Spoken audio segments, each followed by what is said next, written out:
The Leapfrog, Andersen's Fairy Tales. A flea, a grasshopper, and a leapfrog once wanted to see which could jump highest.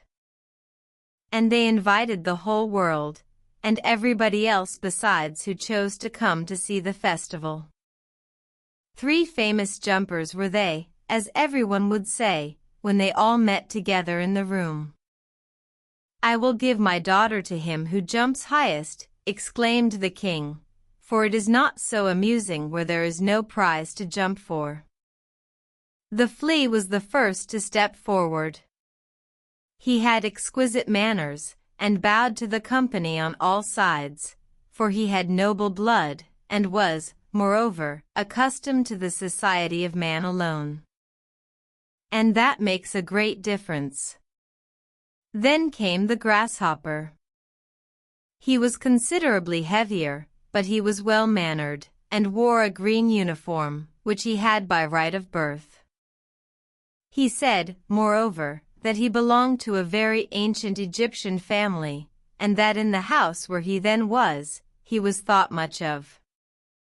The fact was, he had been just brought out of the fields, and put in a pasteboard house, 3 stories high, all made of court cards, with the colored side inwards, and doors and windows cut out of the body of the Queen of Hearts.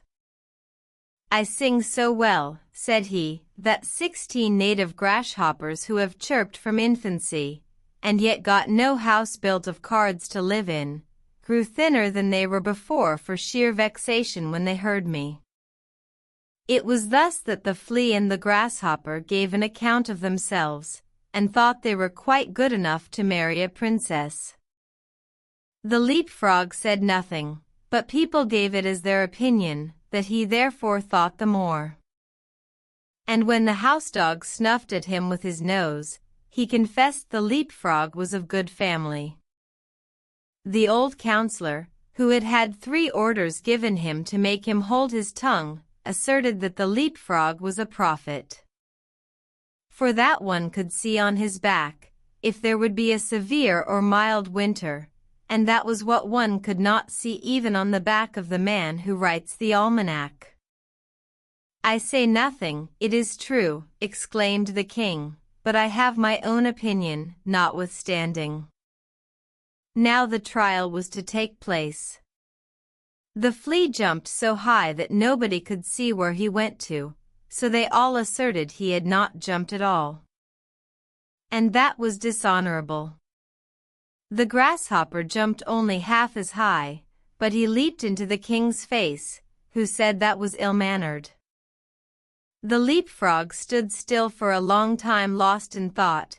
It was believed at last he would not jump at all.